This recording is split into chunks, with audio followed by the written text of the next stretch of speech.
귀한 찬양으로 하나님께 영광 돌려주셔서 감사합니다. 어느 마을에 산에 올라가 나무를 해서 생활하는 그런 나무꾼이 있었습니다. 나이 들고 힘들어 겨우겨우 산에 올라서 입에 풀칠하며 사는데 시집 가야 될 딸이 있어요. 내외와 세 식구 살아가는데 겨우 먹고 살기도 힘든데 딸은 시집 가야 될 나이가 되었고 시집은 가야 되는데 가난하기 때문에 몇 번 혼사가 오가지만 혼수품을 준비할 돈이 없기 때문에 그만 없던 일로 계속 되어지는 것입니다. 그러던 어느 날 한겨울에 눈이 많이 왔는데 그래도 무엇이라도 좀 가서 나무를 해와야 먹고 살 수 있기 때문에 눈이 많이 왔는데도 불구하고 산에 올라갔고 좀 깊은 산에 올라가야 나무가 있을 것 같아서 헤매는 가운데 우연히 한 곳에 보니 빨간 것이 보여 희한하게 생겼다 싶어 가까이 갔더니 산삼의 열매였던 거였어요. 이게 웬일인가 싶어가지고 가지고 있는 낫을 가지고 살살 긁어서 얼어있는 땅을 잘 파내고 봤더니 글쎄 그것이 산삼이요 120년 묵은 동자삼이었다는 거예요. 이 소문이 금방 마을에 퍼져가지고 저 나무꾼 그 양반이 글쎄 그렇게 어렵게 살더니 산에 올라가서 120년 묵은 동자삼을 발견했대더라 소문이 났어요. 마침 그 마을에 제일 잘 살고 있던 황참판이 그거 좀 값을 쳐서 사주겠다고 얼마든지 부르라고 그래서 그 주막에 모여서 이제 흥정을 하려고 모였습니다. 주막에서 흥정을 하니 거기에 여러 사람들 지나가는 사람들 그런 사람들이 다 구경을 하는데 드디어 이제 이 나무꾼이 캐온 산삼을 척 보여주고 흥정하려고 하는 찰나 갑자기 뭔가 손이 하나 턱 나타나더니 휙 사라지는데 보니까 한 사람이 그 산삼을 입에 넣고 우걱우걱 씹어먹는 거예요. 큰일 나지 않았습니까? 아니 그거 빨리 잘 어떻게 팔아야 딸이라도 시집 보내고 먹고 살 텐데 웬 놈이 나타나가지고 그만 산삼을 그냥 다짜고짜 입에 넣고 씹어 먹어버리니 화들짝 놀라기는 마찬가지로 황참판도 마찬가지죠. 황참판이 데려온 하인이 그 사람을 번쩍 들어 올리고 보니까는 이 노름꾼인데 제대로 노름도 못하고 비실비실 폐결핵에 걸려가지고 폐병에 걸려서 골골대는 그런 허골이라는 사람이었다는 거예요. 화가 난 황참판이 하인들 시켜 흠씬 때려 패도록 만들었어요. 그리고는 자기 집으로 끌고 가서 배를 갈라서라도 이 산삼 끄집어내야 되겠다. 가만히 보니까는 이 나무꾼이 생각해 보니까 그래봐야 무슨 소용이 있어요. 이미 들어가서 뱃속에 들어가 있는데 참 이것도 다 자기의 정해져 있는 뜻이려니 생각하면서 황참봉한테 얘기합니다. 놔두시죠. 이미 뱃속에 들어간 거 저 사람 배 갈라 죽여서 꼬집어낸들 먹을 수 있는 것도 아니고 아직까지 내가 값을 받지 않고 그러니 내 것이니까는 내가 마음대로 하겠어. 그러니까는 황참봉 할 말이 없잖아요. 자기가 돈 주고 산 것도 아니고. 이 나무꾼이 이 허골이라는 노름꾼을 데리고 밖으로 끌고 갔어요. 왜냐하면 거기 있다가는 맞아 죽겠거든. 끌고 나간 다음에 이게 다 뜻이 있어서 그럴 거니 이 동네 살지 말고 빨리 가라고 허골을 보내버리고 말았어요. 그리고 참 복도 지지리도 없다 그래. 아니 어떻게 가난하고 딸 하나 있는 거 시집 보내려고 해서 하늘의 뜻이 있어가지고 산삼을 발견했는데 돈이 되어져 이제 딸도 좀 시집 보내고 먹고 살만하다 싶었는데 어떻게 이런 일이 벌어질까. 그런 푸념을 하고 돌아와서 여전히 또 나무를 해다가 파는데 점점 나이는 들고 힘이 들어가요. 그렇게 3년 지난 어느 날 봄에 그날도 별로 나무도 못해서 터덜터덜 집으로 돌아오는데 집 마당에 누가 엎드려져 있어요. 좋은 비단 옷을 입고 갓을 쓴 젊은이가 이 나무꾼 들어오는 거 보고 넙죽절하면서 은인 감사합니다. 그런데 보니까는 누군지 모르겠어요. 내가 무슨 일로 고맙다고 하는가 봤더니 제가 바로 3년 전에 산삼을 지어버 먹었던 허골입니다. 그러는 거예요. 아니 어떻게 이렇게 변했나? 그랬더니 그때 제가 너무 아프고 괴로워 죽겠는데 살 길은 없고 염치 없이 그 산삼을 주워 먹었는데 산삼 효과가 있어서 폐병도 났고, 그래서 저 마포나루에 가가지고 이것저것 하면서 돈을 모아서 장사를 크게 해가지고 지금 부자가 되었습니다. 그래서 그 은공을 생각해서 갚아주려고 왔습니다. 그리고는 이제 은공을 갚는데 뭐 어떻게 할까? 그 소문이 났더니 주변 사람들이 그 뭐 다른 게 있느냐?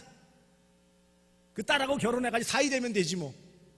그래가지고 급하게 결혼잔치를 준비해가지고 그 딸과 결혼하고 허골이 사이가 되어지고, 그래서 가장 좋은 땅을 사서 그곳에 멋진 기와집을 사가지고 내외가 그 딸 내외와 함께 오래오래 행복하게 잘 살았더라는 얘기가 있더랍니다. 제가 왜 이야기합니까? 참 안 되는 집은 계속 안 되고 뭐가 참 꼬이는 것 같고, 그래가지고 좀 뭔 일을 잡아가지고 될 듯한데 그 보니까 더 안 돼. 차라리 그냥 지나갔으면 모르는데 그 좋은 것을 살짝 쥐었다가 놓치면은요 더 허망한 거예요. 낚시꾼들이 늘 하는 말이 있어요. 조금 아까 놓친 것은 5자 되는 거라고. 5자인지 1자인지는 모르지만 어쨌든 놓친 거는요, 잡다가 놓친 거는 아까운 법이에요. 마찬가지로 우리가 이 땅에서 믿음으로 살아가면서 뼈아프게 당하는 고통, 고난은 더 커 보여요. 그것이 내가 믿음을 따라 살아가려고 할 때 당하는 그 아픔은 더 뼈저린 거예요. 오늘 본문에도 스스로 잘못해가지고 당하는 곤욕이야 뭐 어찌하겠습니까? 하지만 이 땅 나그네의 삶을 살아가면서 믿음대로 살아가려고 할 때 닥치는 어려움들은 참 힘든 거예요. 오늘 본문 보세요. 사랑하는 자들아 너희를 연단하려고 오는 불시험, 그랬어요. 시험인데 어떤 시험이요? 불시험. 이전에 다른 번역에서는, 개역성경에서는 불같은 시험 혹은 불같은 시련 이렇게 말씀하고 있어요. 왜 이런 말씀을 했을까요? 베드로가 그 당시에 갈라디아나 본도나 이런 갑바도기와 여러 지역에 흩어져 있는 소아시아 지역에 흩어져 있는 성도들에게 이 편지를 보낼 때 그들에게 불시험, 불같은 시험 그러면 퍼뜩 떠오르는 것이 있어요. 뭘까요? 그것은 예수 믿는다는 것 때문에 박해를 당하며 가장 많이 죽었던 게 화형, 불에 태워져 죽는 거예요. 그러니까 당시의 초대교회 성도들에게 불시험 그러면 뭐예요? 번쩍 제일 먼저 생각나는 게 뭐예요? 이거 죽는 거구나. 가장 혹독한 고난, 견디기 어려운 그 시련이 무엇이에요? 불로 태워져 죽는 거예요. 그것을 당하는 사람도 마찬가지고 지켜보는 사람도 마찬가지예요. 그런데 이런 불같은 시련의 불길, 이것을 어떻게 하라는 거예요? 이상히 여기지 말라라고 명령을 합니다. 이렇게 연단하려고 하는 불시험을 이상한 일 당하는 것 같이 이상히 여기지 말라, 2번을 강조를 하고 있어요. 그렇다면 불같은 시험 당하면서 이상한 일이 일어나는 것처럼 이상히 여길 수밖에 없는 상황에서 이상히 여기지 않는 게 이상한 거예요. 제가 이렇게 말해놓고도 이상하네요. 아니, 이상한 일 당했는데 이상히 여기는 게 당연한 거죠. 이상한 일 당했는데 하나도 안 이상해. 그럼 이상한 거예요, 그게요. 무서운 일을 보고 무서운 일을 당했는데 하나도 안 무서워. 그게 이상한 거잖아요. 왜냐하면 화형을 당하고 기름가마에 넣어서 끓는 가마에 넣어서 죽임을 당하고 맹수의 밥이 되어지고 가진 곤욕을 치르는 그런 불같은 시험, 어려움을 당하는데 그게 하나도 안 이상하다? 그럼 이상한 거죠. 그거 오히려 이상한 일이에요, 사실. 왜요? 그 일이 스스로 잘못했기 때문에, 도둑질했기 때문에, 사람들에게 손가락질 받을 만한 법적인 문제를 저질렀기 때문에 당한 거라면 그건 당연한 거예요. 그런데 그것이 아닌 불같은 시험은 견디기가 어렵습니다. 왜 특별히 견디기 어려울까요? 소아시아 지역에 있는 갈라디아, 본도, 갑바도기아 이런 지역의 성도들은 그리스도인들이 되었지만 유대인들과는 달리 종교로 인한 그런 핍박이나 박해를 당해본 적이 없어요. 종교라는 것이 당시에는 다원 종교, 신들이 많았어요. 그리스 로마 신화에 나와 있듯이 신들이 얼마나 많아요. 그런 다원적인 종교 문화 속에서 자유롭게 종교를 선택하였고, 그리고 일종의 문화 정도로 생각했어요. 강요하지 않았어요. 그렇기 때문에 믿는 거 하나 때문에, 신앙 하나 때문에 여러 핍박을 당하고 심지어 공적인 추방을 당하거나 순교의 자리에 나가 목숨을 잃는 일을 당한다는 것은 도무지 이해할 수 없는 일인 거예요. 그래서 그들은 복음의 복을 잘못 이해했기 때문에 자신들의 닥친 여러 가지 시험이나 고난에 대해서 이상하게 여기고 괴로워하고 힘들어하고, 그래서 믿음에서 자꾸 멀어지려고 하는 이런 모습이 있었다라는 거예요.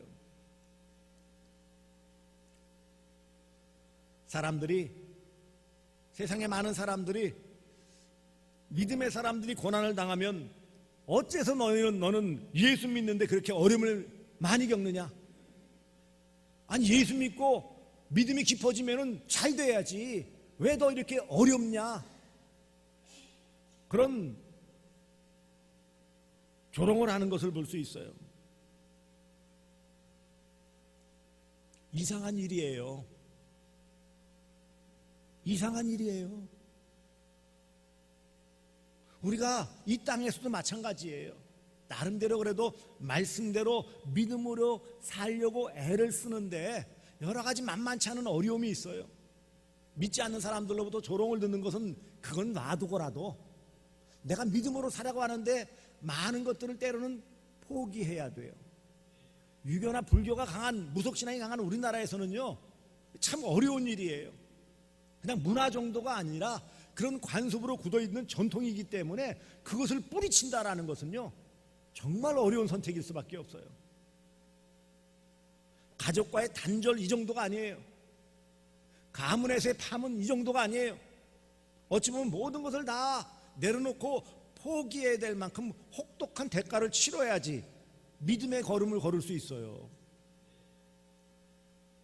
그리고 한국이라는 나라는 그런 영향 아래서 일반 서구의 기독교보다 더 많은 금지 사항들이 많아요. 예를 들면 주초문화도 마찬가지예요. 사실 서구 기독교는 술, 담배 문제에 관대합니다. 별 문제 삼지 않아요. 술, 담배 했다고 죄인 취급하지 않아요. 문화예요, 문화.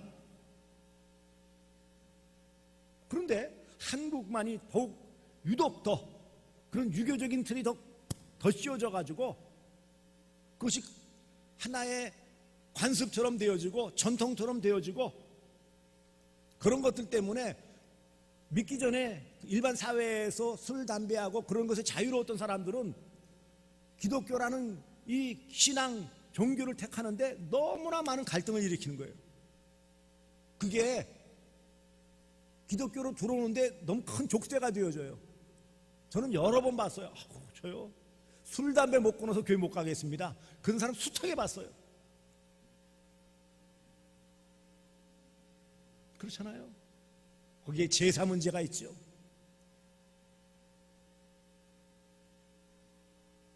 더군다나 좀 쉬고 즐기고 교제하고 할 수 있는, 즐겁게 할 수 있는 그런 날이 언제예요?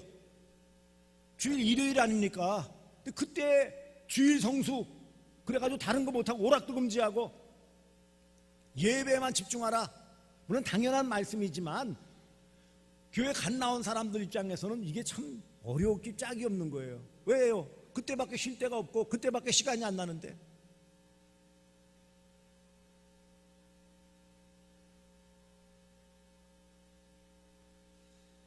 그러니 오늘 주신 말씀, 불시험을 이상한 일 당한 것 같이 이상히 여기지 말라고 했지만 이상한 일이고 이상하게 여길 수밖에 없어요. 그게 오늘 우리의 현실이에요. 나는 그거 아무 문제 없어요. 그까짓 거 문제가 아니에요. 뭐 그런 사람 있을까요? 신앙생활 하는데 여러 가지 걸림돌이 없어요? 있어요. 다양하게 많아요. 사람들마다 달라요.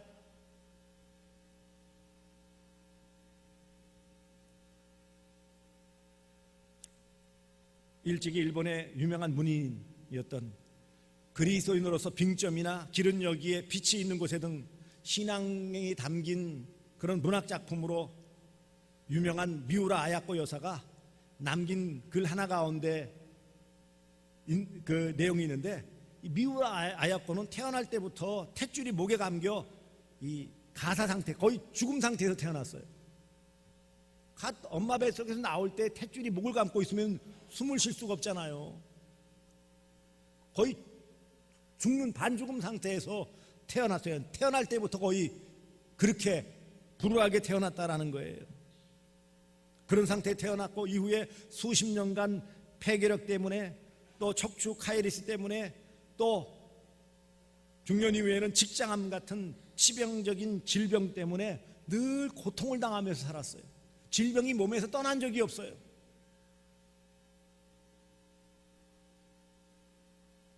여기에 더해서 세상에 믿지 않는 사람들로부터 믿는다고 하면서 왜 병에 걸리느냐, 그렇게 열심히 믿는다고 하면서 왜 안 좋은 일은 계속 생기느냐, 내가 믿는 신은 왜 그렇게 믿는 사람을 괴롭게 하느냐, 이런 조롱 속에서 홀로 긴 투병 생활하다가 마침내 사경을 헤매는 가운데 한순간에 그 말씀의 의미를 깨닫게 되어집니다. 그래서 그가 병을 앓지 아니하면이라는 제목의 글을 남기게 되어져요. 그 글에 이런 내용이 있습니다. 병을 앓지 아니하면 드릴 수 없는 기도가 있고, 병을 앓지 아니하면 믿을 수 없는 기적이 있으며, 병을 앓지 아니하면 들을 수 없는 거룩한 말씀이 있다. 또 병을 앓지 아니하면 가까이 나아갈 수 없는 성소가 있고, 병을 앓지 아니하면 바라볼 수 없는 기적이 있으며, 병을 앓지 아니하면 들을 수 없는 거룩한 말씀이 있다. 또 병을 앓지 아니하면 가까이 나아갈 수 없는 성소가 있고, 병을 앓지 아니하면 바라볼 수 없는 거룩한 얼굴이 있으며, 더더욱 나는 고통하지 아니하면 인간이 될 수 없다.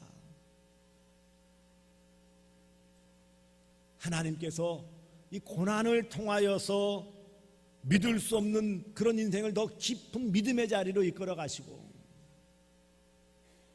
또 드릴 수 없는 그런 껍데기만의 기도가 아닌 깊은 기도의 자리에 나갈 수 있도록 우리에게 고난을 허락하시고, 시련의 자리에 머물러 괴로워하는 가운데 하나님의 거룩하신 말씀의 의미를 깨달을 수가 있고, 질병과 같은 고통 속에서 오히려 하나님께 가까이 하며 하나님의 그 은혜를 더 깊이 체험할 수 있음을 고백한 것입니다.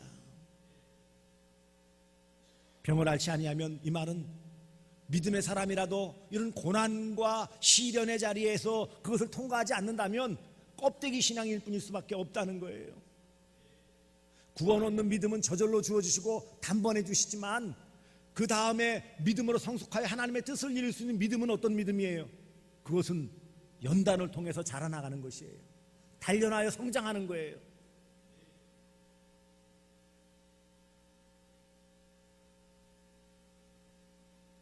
하나님은 우리 인생을 여기 말씀하신 바대로 연단하려고 시험하신다라는 것입니다. 연단이 뭐예요? 단련시키려고, 더 잘하게 하시려고, 성숙시키시려고 하나님께서 우리를 단련시키는데 어떻게 해요? 불같은 시험, 고난과 시련과 역경, 여러 가지 다양한 우리의 환난을 통하여 하나님께서는 우리의 믿음을 자라게 해주시고, 그것을 통해 하나님의 거룩하신 뜻을 깨닫고 하나님의 그 기쁘신 뜻을 발견하고 하나님이 원하시는 그 믿음의 길을 걸어갈 수 있음을 말씀하고 있는 것입니다.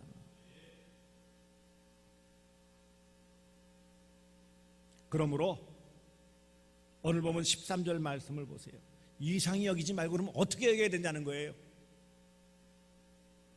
13절, 오히려 이상히 여기지 말고 오히려 너희가 그리스도의 고난에 참여하는 것으로 즐거워하라. 할렐루야. 연단하여 우리를 자라게 할 뿐만 아니라 그것을 통해 놀랍게도 우리를 그리스도의 고난에 동참하는 놀라운 영광을 주시는 은혜이기 때문에 오히려 기뻐하고 즐거워하고 감사하라는 것입니다. 고난은 역설이지만 그것을 통해 예수 그리스도의 고난에 동참하고 그것을 통해 고난의 의미를 더 깊이 알 수 있고 그것을 통해 하나님 주신 놀라우신 은혜를 더 깊이 체험하게 되어지는 것입니다. 이런 고난이 무슨 의미가 있습니까? 우리가 당하는 이 고난은 앞에 살펴본 바와 같이 이 고난을 통해 예수와 연합되었다는 분명한 증거를 보여주는 거예요. 우리가 예수 믿고 믿음으로 살려고 하는데 당하는 고난은 참 이상히 여길 수밖에 없는 그런 연단이고 시험이지만 그 시험을 먼저 예수님이 당해 주셨고 우리가 이 땅에서 당하는 것은 바로 그 예수와 하나 되었기 때문에 당하는 그런 시련이고 고난이라는 것을 말씀하는 거예요. 성도들이 이 땅에서 고난을 당하는 것은 세상의 많은 사람들, 심지어 성도 가운데 일부 사람들이 생각하는 것처럼 하나님으로부터 버림받은 것이 아닙니다. 오히려 예수와 하나 되었기 때문에 그리스도인으로서 그 놀라운 것을 충분히 감당할 만한 그릇이 되었기 때문에 불같은 시험이지만 이상히 여길 수밖에 없는 어려운 일이지만 그 시험을 허락하시고 그것을 잘 극복할 수 있도록 붙잡아 주시고 인도해 주신다라는 것입니다. 그래서 일찍이 초대교회 사도들이나 우리의 믿음의 선배들은 그리스도 때문에 그리스도 예수의 이름 때문에 세상으로부터 오는 핍박을 보면 오히려 자랑스럽게 여기고 기뻐했던 것이 바로 이와 같은 이유입니다. 사도행전 5장 41절 한번 가서 보시겠습니다. 사도행전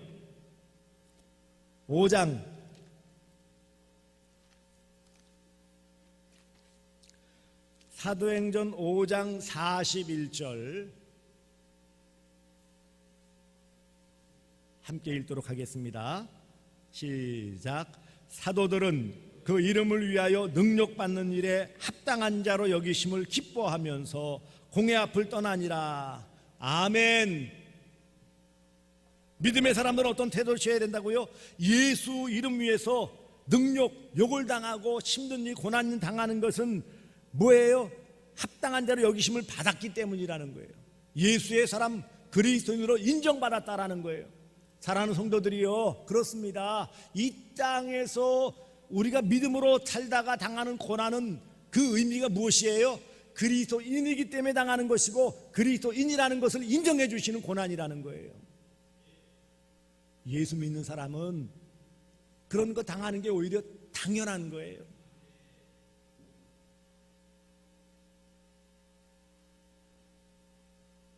또한 두 번째로 현재 고난이 장차 있을 영광의 확실한 증표이기 때문입니다. 오늘 보면 13절 중반절을 위해 보세요. 이는 그의 영광을 나타내실 때 너희로 즐거워하고 기뻐하게 하란다.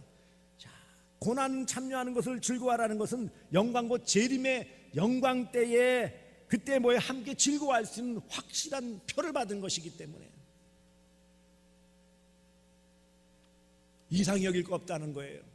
오히려 감사하며 기뻐하며 즐거워해야 돼요. 그리스도의 고난에 참여하는 놀라운 영광을 받을 뿐만 아니라 예수의 재림 때의 그 영광을 함께 나타낼 때 누릴 것이기 때문에 그러므로 우리 성도는 이 땅을 살아가면서 예수 그리스도로 인해 어려움과 고난이 닥칠 때에 낙심하거나 두려워하며 이것을 회피하려고 하지 말고 오히려 초대교회 성도들처럼 기쁘게 맞이하는 적극적인 신앙의 자세가 필요하다라는 것입니다. 어려움이 있어요. 힘들어요. 때때로 그렇습니다. 왜 이런 시험이 계속 오는지 이해가 안 될 때도 있어요. 이상히 여긴다라는 말은 이해할 수 없다라는 말이에요. 이해할 수 없는 시험들이 있어요.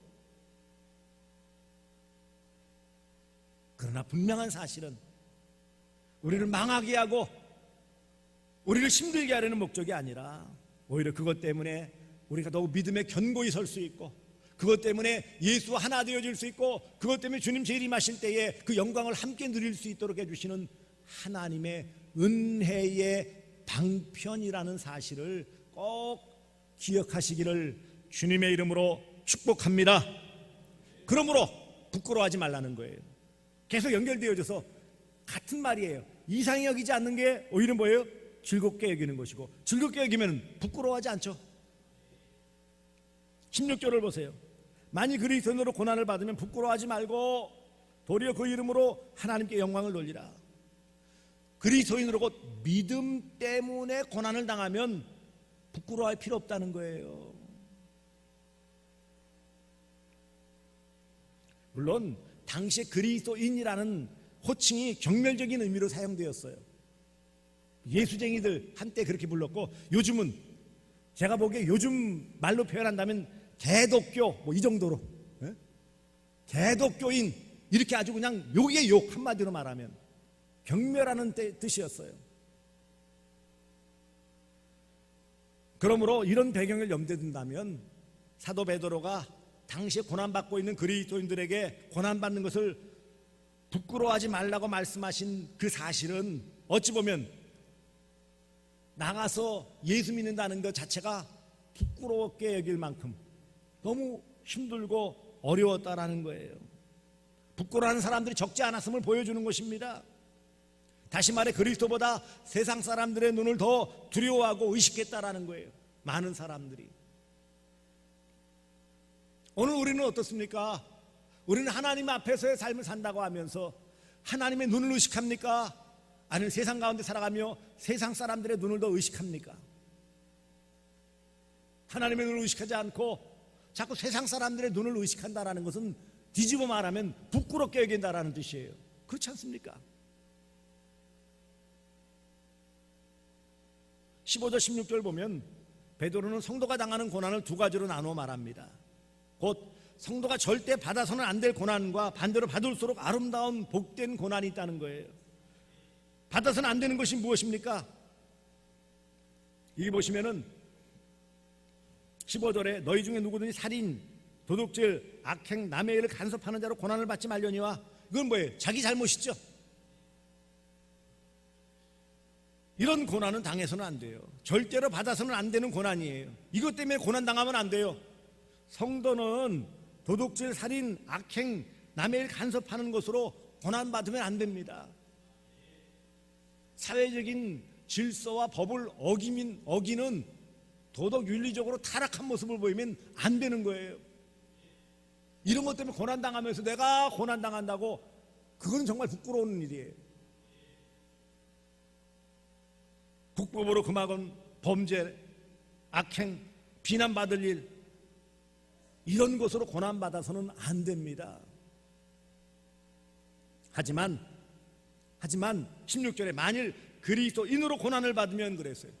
그리스도인 곧 예수를 믿고 그리스도인답게 살아가려고 하기 때문에 당하는 어려움이 있으면 어떤다고요? 그 고난은 오히려 복된 것이다. 부끄럽게 여길 것이 아니다. 이 말은 자랑스럽게 여겨야 한다라는 거예요.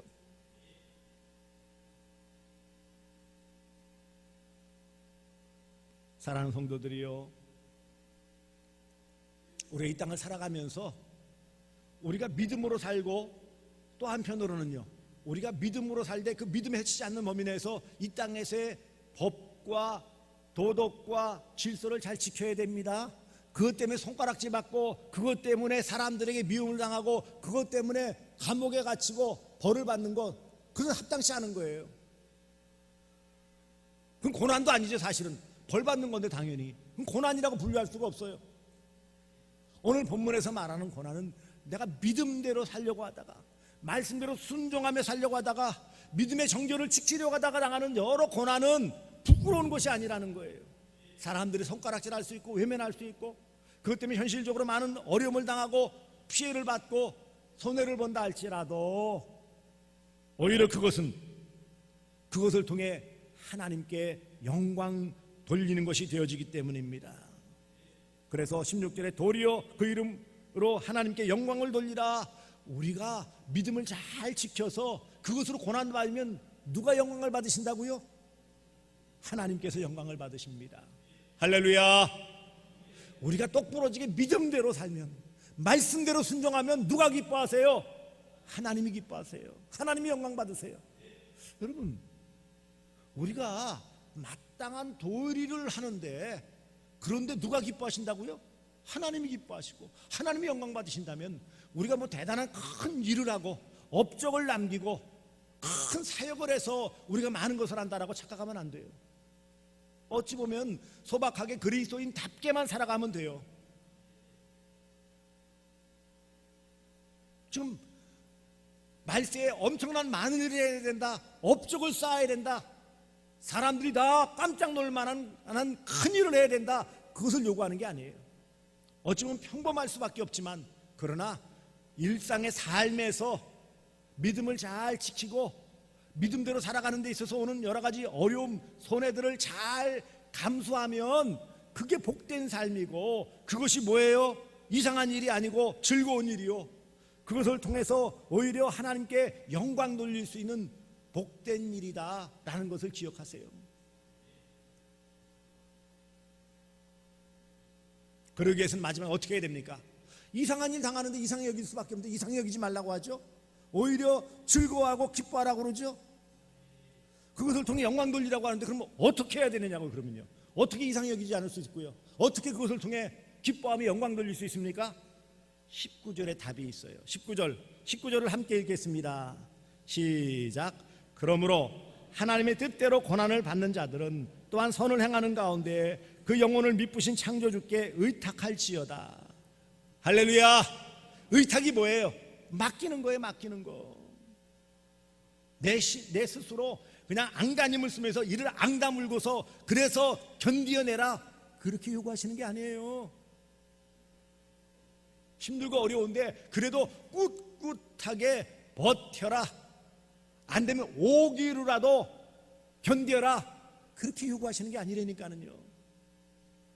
힘들죠? 힘들다는 거예요. 선을 행하는 가운데 어렵죠? 어렵다는 거죠. 그런데 이 모든 상황에서 그러면 어떻게 해야 이상한 일 당할 때도 이상히 여기지 않을 수 있고 즐거워하며 영광 돌리는 삶을 살아갈 수 있습니까? 맡겨야 된다는 거예요. 내 자신을 맡기고, 나의 가는 길을 맡기고, 그 상황을 맡기고, 앞날을 맡기고, 내 영혼을 맡기고, 맡기는 거예요. 예수님께서도 십자가의 극한 고난 가운데서 그랬습니까? 아버지요, 내 영혼을 아버지 손에 의탁하나이다. 맡겼어요. 이 고난 잘 이기게 해주세요, 힘을 더해 주세요, 그런 기도를 하신 것이 아니에요. 어찌 보면 가장 유약하게 짝이 없고 소극적인 것 같지만 맡깁니다. 맡기면 누가 대신해 주는 거예요? 하나님께서 그 모든 우리의 고난과 시련과 어려움과 아픔과 그 모든 것들을 다 맡아주시고 해결해 주실 것이기 때문에. 왜냐하면 그것이 하나님의 뜻대로 당하는 고난이기 때문에. 19절 다시 보세요. 하나님의 뜻대로 고난을 받는 자들은.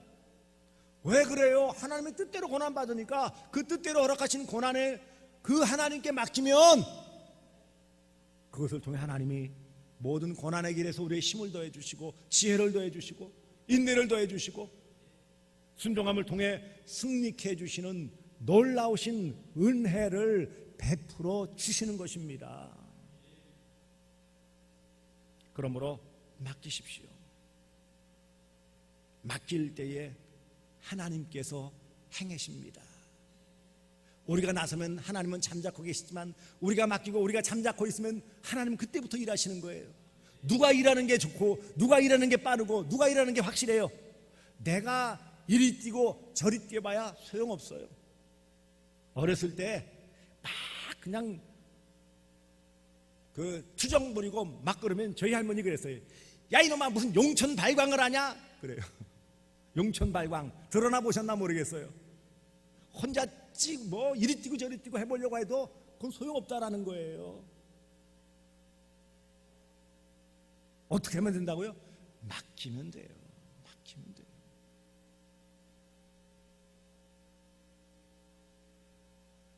그러면 하나님 뜻대로 고난을 주셨기 때문에 하나님의 뜻 가운데서 그 모든 것을 선하게 인도해 주시고 해결해 주시고 은혜로 인도해 주시고 그것을 통해 또한 영광 받으시는 줄 믿습니다. 불같은 시험이지만 감사하십시오. 불같은 시험 많지만 기뻐하십시오. 그것을 통해 영광 돌리고 성도답게 이 땅에 살아가는, 하나님을 기쁘시게 하는 삶을 살아가는 증거예요. 고난 당한다고요? 할렐루야 외치십시오. 그게 바로 제대로 믿고 있다라는 증거예요.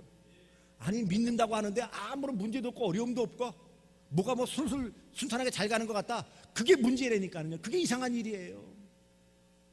몸도 좀 아프기도 하고 여러 가지 힘든 일이 있고 생각지도 않았던 그런 시련이 있으면, 하나님께서 이것을 통해 나를 더 잘 훈련시키시고 하나님 주시 더 큰 복을 주시려고 하는 은혜의 손길이구나, 감사하며 기뻐하며 즐거워하며 그것을 잘 하나님께 맡김을 통해 해결한 바다 하나님께 영광 돌리시는 복된 성도들 되어주시기를 주님의 이름으로 축복합니다. 자식들 문제 있죠? 저희도 자식들 문제가 있어요. 어떡하겠어요? 내 눈에서 사라져 있는데, 근데 문제는 있어요. 어떡하겠느냐고요? 맡겨야지요. 뭐 어떡하겠어요? 내 몸 안에 있는 병은 그럼 내 몸 안에 있으니까 내 마음대로 할 수 있어요? 없어요. 어떻게 해야 돼요? 맡겨야지요. 앞날의 일을 어떻게 오는지 알 수 있어요? 없어요? 없어요. 어떻게 해야 돼요? 맡겨야지요. 다 맡겨야 되는 거예요. 맡겨야 되는 거예요. 내가 할 수 있는 일이 하나라도 있으면 하세요. 하면 되죠. 뭐 문제는 할 수 있는 게 아무것도 없어요. 내 손에 벗어나 있고 내 시야에 벗어나 있고 내가 할 수 있는 게 없어요. 그러니 믿음으로 맡기면 하나님의 크신 은혜의 역사가 나타납니다. 이런 은혜를 이 땅 나그네 삶 가운데서 계속 누리시기를 주 예수 그리스도의 이름으로 축복합니다.